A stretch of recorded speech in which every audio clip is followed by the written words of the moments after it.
Custodial death and torture والا، اس کی کیا کہانی ہے؟ یہ کیس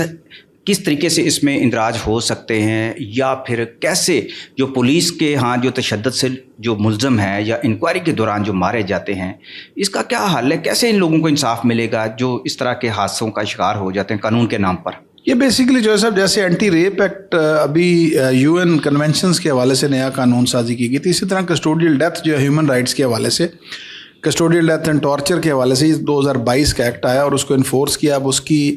ایکٹ یہ پرووائڈ کرتا ہے کہ اس کی تفتیش جو ہے وہ ایف آئی اے نے کرنی ہے، لیکن ہمارے پاس کچھ کیسز ایسے رپورٹ ہوئے ہیں کہ جو پولیس مقابلے کا ایف آئی آر خود ہی پولیس نے کاٹی ہے، خود ہی انہوں نے تفتیش کی ہے، اور تفتیش کرنے کے بعد وہ چلان لے آئے ہمارے پاس، ہم نے چلان سینڈ ٹو کورٹ کر دیا اور کورٹ نے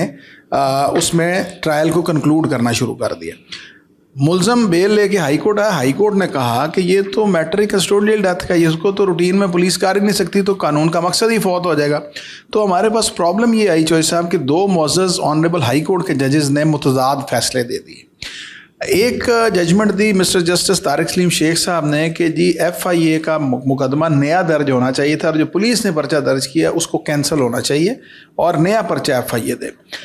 مسٹر جسٹس علیزہ باجوہ صاحب کے پاس یہ پروپوزیشن یہ گئی ہے کیس میں، تو انہوں نے کہا نہیں، نیا پرچہ ایف آئی اے نے نہیں دینا، بلکہ پولیس رولز کے مطابق جو پرچہ پولیس نے دے دیا تھا وہی ٹرانسمٹ ہونا ہے۔ لائک وائز سچویشن جیسے پولیس پرچہ دے لے اور بعد میں اینٹی کرپشن کو ٹرانسفر کر دے۔ اب میں نے بطور پراسیکیوٹر جنرل پنجاب دونوں جگہ پہ جا کے جب مجھے نوٹس ہوا، میں نے کہا سر آپ مجھے اب بتائیں کہ لیگل اوپینین ہمارے سے مانگ رہی ہے ایف آئی اے یا پولیس، تو ہم آپ کی ججمنٹ پہ رلائے کریں یا مسٹر جسٹس باجوہ صاحب کی ججمنٹ پہ رلائے؟ ہمارے لیے تو معزز ججز ہیں دونوں، ہم نے تو دونوں ججمنٹس کو ماننا ہے۔ تو میری ریکویسٹ پہ اب آنریبل چیف جسٹس صاحبہ نے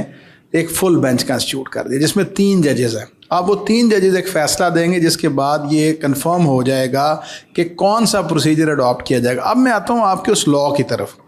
بیسیکلی کسٹڈی کے اندر کسی کو اگر انجری کریٹ کی جائے، کوئی پین ہو جائے یا اس کی ڈیتھ ہو جائے، تو بیسیکلی مقصد یہ تھا کہ پولیس خود انویسٹیگیٹ نہ کرے، تھرڈ پارٹی انویسٹیگیٹ کرے جو ایف آئی اے، تاکہ ایک عام آدمی کو انصاف میسر آ سکے۔ لیکن جو ہے صاحب اس میں ایک بڑا امپورٹنٹ جو سبجیکٹ ہمارے سامنے آیا، جو کویسچن، وہ یہ ہے کہ 7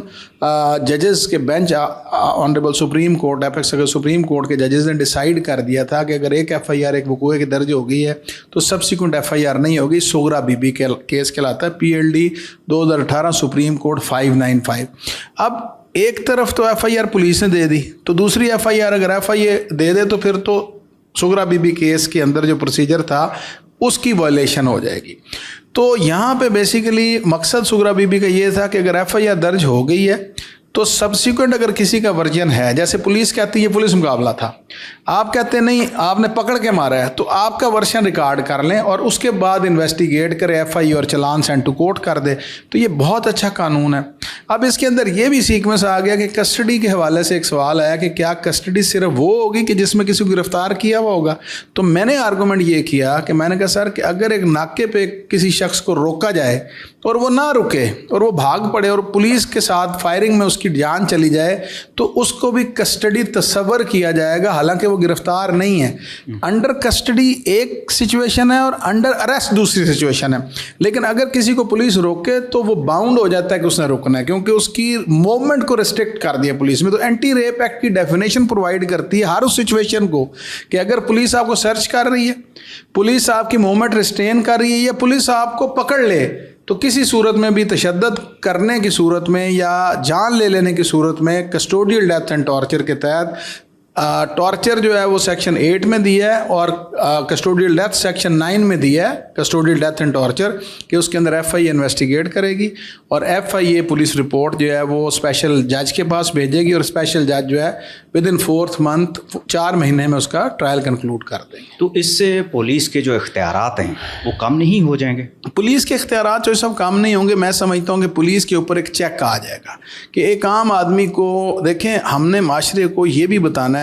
کہ زندہ رہنے کا حق کانسٹیٹیوشن ہر سٹیزن کو دیتا ہے۔ اگر آپ نے for the sake of argument آپ نے کسی سے تفتیش بھی کرنی ہو تو سیکشن، اگر آپ آرٹیکل 13 دیکھیں کانسٹیٹیوشن کا، تو وہ کہتے ہیں کہ پولیس نے تفتیش کرتے ہوئے بھی کسی کے خلاف